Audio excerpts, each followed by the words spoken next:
सरकारले आगामी आर्थिक वर्ष 2078-79 का लागि 16 खरब 47 अर्ब 57 करोड रुपियाँको बजेट ल्याएको छ। सरकारले चालू आर्थिक वर्षको तुलनामा 1 खरब 72 अर्ब 93 करोड रुपियाँ बढी आकारको बजेट ल्याएको हो। सरकारले सरकारी कर्मचारीलाई 10 दिन भ्रमण बिदा घोषणा गरेको छ। भ्रमण खर्च सहित 10 दिन भ्रमण बिदा दिने घोषणा अर्थमन्त्री विष्णु प्रसाद पौडेलले गरेका हुन्। सरकारी कर्मचारीको मासिक तलब 2000 रुपियाँले बढेको छ। सरकारले प्रधानमन्त्री रोजगार कार्यक्रमका लागि 12 अर्ब बजेट विनियोजन गरेको छ। सरकारले ज्येष्ठ नागरिकको मासिक भत्ता मासिक 4000 रुपियाँ पुर्याएको छ। अर्थमन्त्री विष्णु पौडेलले ज्येष्ठ नागरिकको मासिक भत्ता 4000 रुपियाँ पुर्याएको र सबै प्रकारका सामाजिक सुरक्षा भत्ता 33% वृद्धि गरेको जानकारी दिए। सामाजिक सुरक्षाका लागि 1 खरब रुपियाँ विनियोजन गरेको उनले बताए। बढेको भत्ता 1 साउनबाट कार्यान्वयनमा आउनेछ। स्वास्थ्य तथा जनसङ्ख्या मन्त्रालयको बजेट बढेको छ। अर्थमन्त्री विष्णु पौडेलले शनिबार सार्वजनिक गरेको आर्थिक वर्ष 2078 को बजेटमा स्वास्थ्यका लागि 1 खरब 22 अर्ब 50 करोड बजेट विनियोजन गरिएको छ। गत वर्ष स्वास्थ्यको बजेट 90 अर्ब 69 करोड रुपियाँ थियो। अर्थमन्त्री पौडेलका अनुसार आगामी आर्थिक वर्षको बजेटमा कोरोना खोपका लागि 26 अर्ब 75 करोड रकम विनियोजन गरिएको छ भने कोभिड-19 को उपचार र रोकथामका लागि 37 अर्ब 53 करोड छुट्याएको छ। औषधि खरिदका लागि भने 5 अर्ब 60 करोड छुट्याएको छ। सरकारले निषेधाज्ञाको अवधिमा विद्युत महसुल छुटको घोषणा गरेको छ। आर्थिक वर्ष 2078-79 को बजेट वक्तव्य प्रस्तुत गर्दै अर्थमन्त्री विष्णु पौडेलले मासिक 20 युनिटसम्म विद्युत खपत गर्नेलाई 7% छुटको घोषणा गरेको छ। सरकारले महिला स्वास्थ्य स्वयंसेविकाको यातायात खर्चमा 7%ले वृद्धि गरेको छ।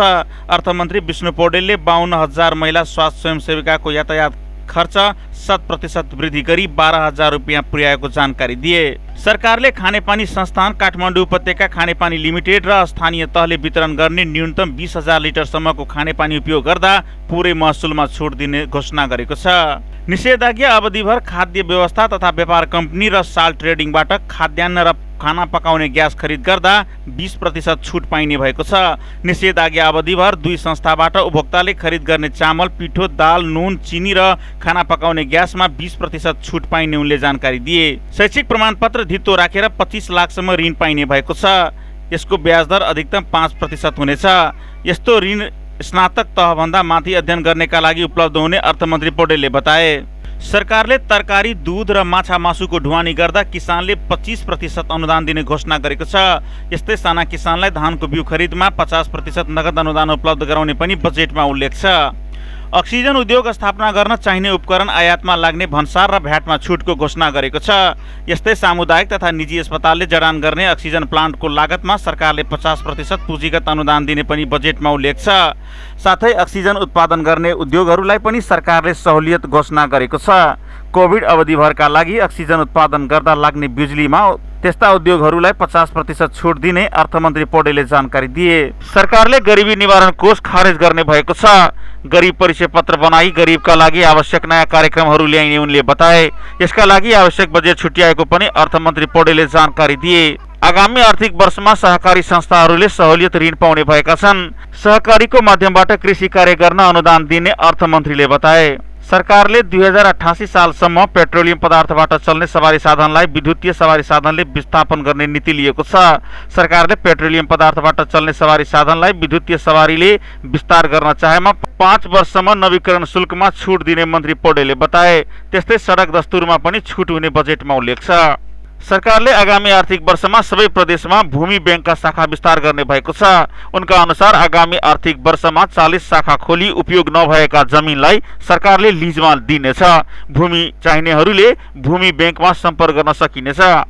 सरकारले 40 माइक्रोनसम्मका प्लास्टिकको झोला प्रयोगमा प्रतिबन्ध लगाउने घोषणा गरेको छ। अर्थमन्त्री विष्णु पौडेलले 40 माइक्रोनसम्मका प्लास्टिक उत्पादन गर्ने उद्योगले स्तरीकरण गर्न चाहेमा लाग्ने खर्च पुँजीगत अनुदान दिने घोषणा गरेका हुन्। सरकारले औद्योगिक क्षेत्र र विशेष आर्थिक क्षेत्रमा स्थापना हुने उद्योगलाई सहुलियत दिने भएको छ। औद्योगिक क्षेत्र र विशेष आर्थिक क्षेत्रमा स्थापना हुने उद्योगलाई उत्पादन सुरु गरेको 3 वर्षसम्म आन्तरिक बजारमा बेच्न दिने साथै जग्गा भाडा लिज सहुलियतमा उपलब्ध गराउने उनले बताए।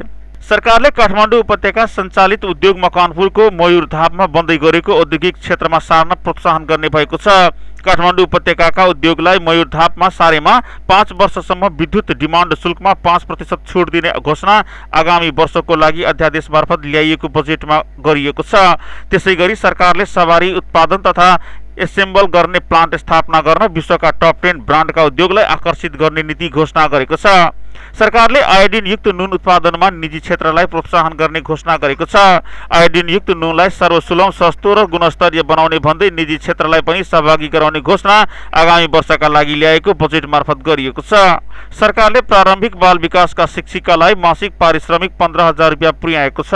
बाल विकास कक्षाका शिक्षिकाले पाउने तलबमा 8,000 रुपियाँ सरकारले दिने र बाँकी स्थानीय तहले दिनुपर्ने मन्त्री पौडेलले बताए। सरकारले आगामी आर्थिक वर्षमा सबैभन्दा ठूलो बजेट शिक्षा क्षेत्रमा विनियोजन गरेको छ। शिक्षा क्षेत्रमा 1 खर्ब 80 अर्ब 4 करोड बजेट विनियोजन गरेको हो। यो रकम पाठ्यक्रम वितरण, छात्रवृत्ति लगायतमा खर्च हुनेछ। एक विद्यालय एक स्वास्थ्य कर्मीको व्यवस्था, सबै विद्यार्थीको स्वास्थ्य जाँच गर्ने नीति सरकारले लिएको छ। बजेटमा विश्वविद्यालयलाई दिने अनुदान अन्तर्गतको 18 अर्ब 34 करोड समेत समावेश रहेको छ। शैक्षिक पूर्वाधारको काम समेत यसमा रहनेछ।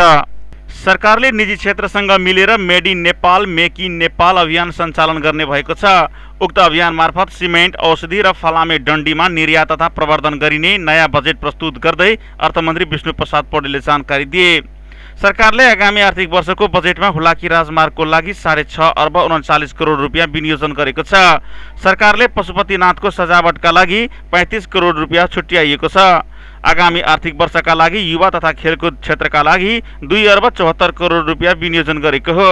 सरकारले खानेपानी तथा सरसफाई मन्त्रालयका लागि 43 अर्ब 54 करोड रुपियाँ बजेट विनियोजन गरेको छ। सरकारले एक घर एक धारा कार्यक्रम चलाउने बताइएको छ। सरकारले मेलम्चीको दोस्रो परियोजना सुरु गर्ने घोषणा पनि गरेको छ। सरकारले पूर्व पश्चिम रेलमार्ग सहितको रेलमार्ग आयोजनाका लागि 10 अर्ब 3 करोड रुपियाँ छुट्याएको छ। सरकारले चितवनको माडीमा राम मन्दिर निर्माणका लागि बजेट विनियोजन गरेको छ। सरकारले स्थानीय पूर्वाधार विकास साझेदारी कार्यक्रम खारेज गरेको छ।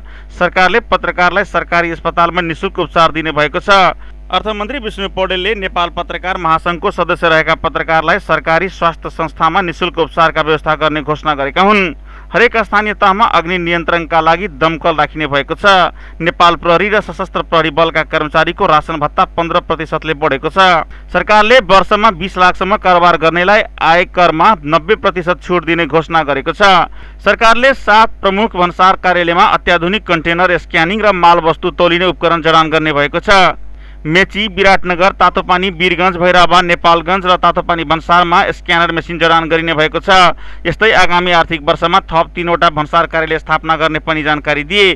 गौतम बुद्ध र पोखरा विमानस्थल तथा जनकपुर रेलवे स्टेसनमा नयाँ भन्सार कार्यालय स्थापना गरिने भएको छ। आगामी साउन 1 गतेदेखि नेपालमा अवैध रूपमा भित्रिएका मोबाइल नचल्ने भएको छ।